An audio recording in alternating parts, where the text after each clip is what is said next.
ṣé tá a bá wọn ṣe kíní táàpù sórí ẹ̀ ńkọ́. ẹ bá wa ṣe tó bí ẹ̀ ojú táìpù náà ní tẹ́lẹ̀ ojú táàpù ní tẹ́lẹ̀.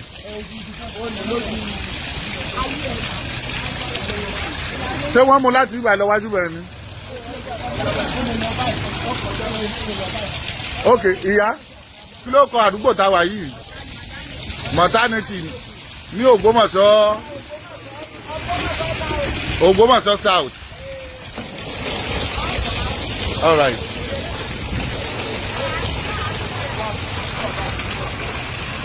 Ìyá ẹ má bàa jẹ́ máa ń sọ̀rọ̀ díẹ̀.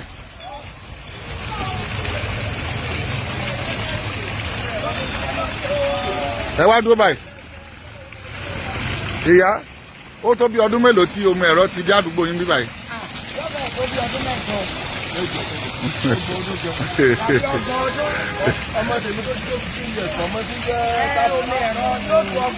Ṣebí ẹ mọ̀ wípé kábíyèsí sọ tìlú Ògbómọ̀ṣọ́ náà ń ṣe omi yìí.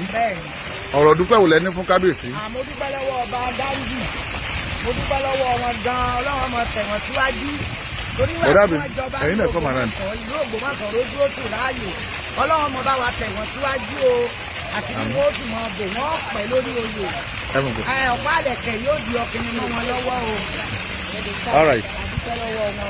Ẹ má bọ̀ sáìdì bíbá sorry ẹ má bínú. Ó tó bí ọdún mélòó tó mi ti jáde lágbègbè yìí. Mo lè sọ wípé ó ti tó báyà mi ti fún mi. Lẹ́yìn tí mọ̀. Torí gbogbo ìgbà táyé gbogbo àdúgbò yìí látòdì àjáwà gan maternity kànjá táwọn olùkàn yìí gbogbo àwọn tòsí látòdì ní gbogbo ìgbà yẹn ní 15 years back. Tó táàpù tọrọ wà lẹ́gbẹ̀ẹ́ rẹ̀ yẹn là máa ń lé káàkiri. But ní gbogbo orí ìgbà tó jáde lónìí yìí ó jẹ́ surprise fún mi. Expect kó mi máa jáde bẹ̀rẹ̀ rárá. Pé ó tiẹ̀ jáde akẹ́kọ̀ọ́ láti dà ọ̀rọ̀ agájì sẹ́ni pé bẹ́ẹ̀ wò tí pé kan sáùtì ni. Ok. Well, this is the first time tá a máa rí. Kí náà ọ̀rọ̀ dúpẹ́ tẹ ní fún kábíyèsí? Ní orúkọ gbogbo olùgbé àdúgbò yìí àti bàbá wa ọba aláyélúwà Dáńdì Orumogege kẹta pé wọ́n kú iṣẹ́ Ọlọ́run ọmọ tó rún wọn lágbára sí. Tó a tó béèrè fún ìrànlọ́wọ́ wọn ní ìjọba ìbílẹ̀ yìí tá a wà yìí àti nípa wọn tó ju tómi lọ ní nọ́ọ̀tì dáadáa ṣùgbọ́n gbogbo agbára tọ́lọ́ máa tó fún wọn ní ìjọba ìbílẹ̀ tá a wà yìí a tó fẹ́ kí wọ́n tó ràn wá lọ́wọ́ pàtàkì jùlọ lórí ọ̀rọ̀ omi yìí a fẹ́ kó ká gbogbo sáìdì òkè alápàtà náà Ọlọ́run kó ràn wọ́n lọ́wọ́. Àmín ẹ ṣeun.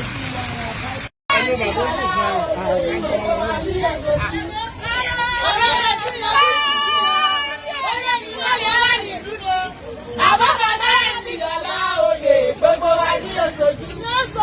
Alábàápín ọdún nìyí o. Bọ́lá yìí wá lọ́wọ́ nílùú ni. Bàbá wa Dáńdì Olaoye gbogbo wa ní oṣooju. Orumogege ti tọ́. Orumogege.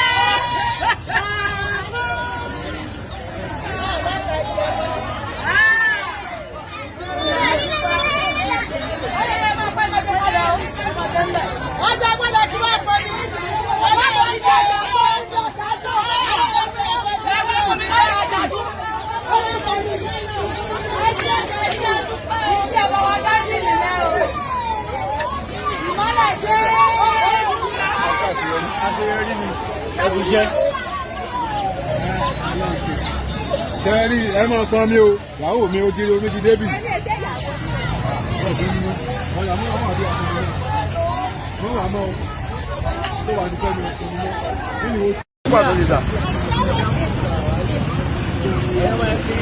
Olóògbé àdúgbò tá a wà yìí.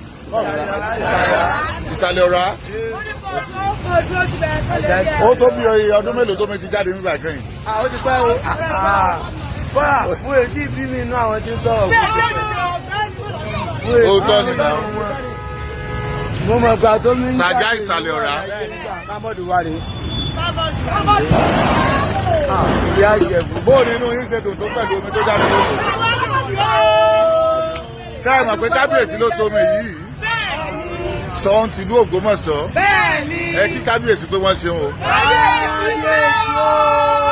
Kábíyèsí o. Orumogege kẹta. Ọba Dáńdì. Afọlábí o. Wọ́n á bá yín sọ di páìpù ẹ̀ mọ́ wọ̀nyí.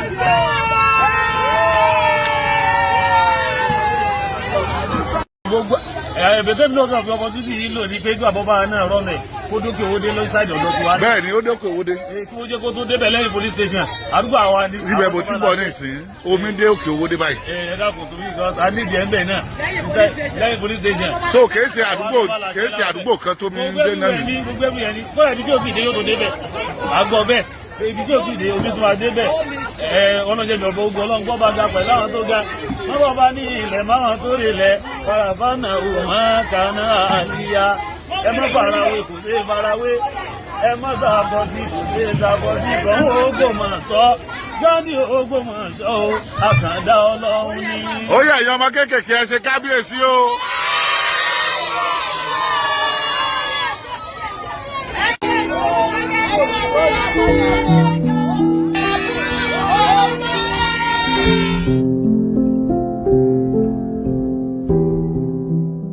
látọ̀dọ̀ bàbá wa kábíyèsí òsì òní gbogbo tí wọ́n ṣe àṣeyè lálákànṣepọ̀. bí ọ̀kadà tí mo ti rí gan mo ti ń ké bọ̀ pé olúwo mọ̀ ṣé o wọ́n ti bá wa sómi dáadáa a dúpẹ́ lọ́wọ́ wọn o wọ́n mọ̀ lọ́re wọ́n mọ̀ bọ̀re o. yóò tó bí 20 ọdún bá mi Omi Ero ti jáde Ọba wa Gandhi Afọlábí Olaoye Orumogege Ọlọ́run mọ̀ fún wọn ṣe Ọlọ́run ó tìyàn lẹ́yìn ìjọba yìí kò ní bàjẹ́ mọ́ wọn lọ́wọ́. dúpẹ́ fún bàbá wa o orílẹ̀ èdè ìgbà tí wọ́n dé wọ́n ń tọ́jú wa wọ́n ń tọ́jú gbogbo ìlú agbáròyìn wọn káàkiri ìwé pé dúpẹ́ ẹ̀mí owó dùn wọ́n pẹ̀lú orí ìlú. ní orúkọ gbogbo olùgbé àdúgbò yìí àti bàbá wa Ọba Aláyélúwà Gandhi Orumogege pé wọ́n kú iṣẹ́ Ọlọ́run mọ̀ tó rún wọn lágbára sí.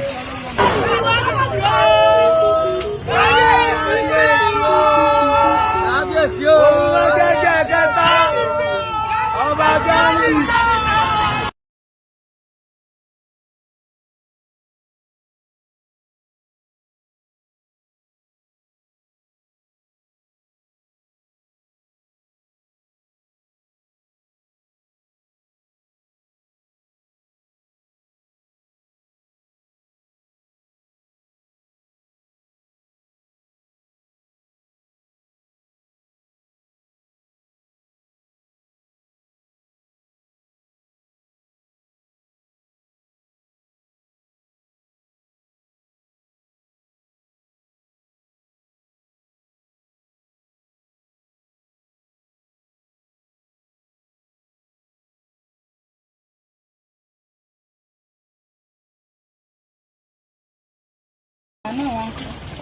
Okay.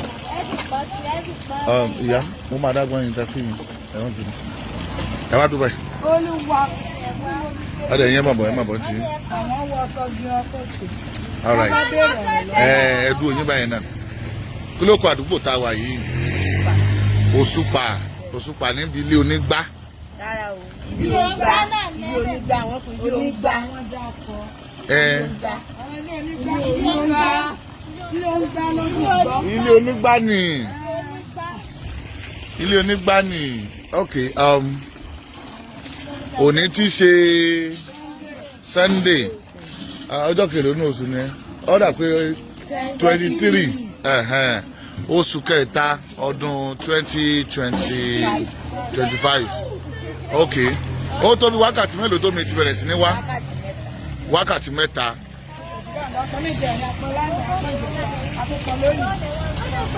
Wow. Okay, ẹpọn ní ìjẹta. Ẹpọn lánàá.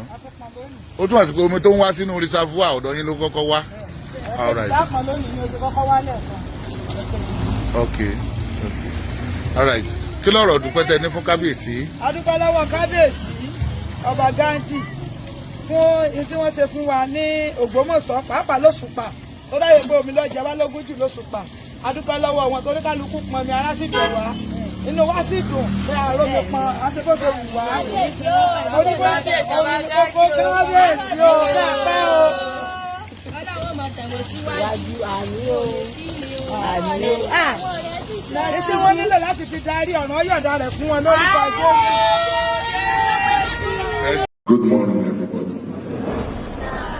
Of course, it gives me great joy to be here today and to flag off the Ogbomoso Digital Economy Summit. I'm believing that next 2 days will be impactful to all of us who are attending, and that it will be very impactful even to this city and this town.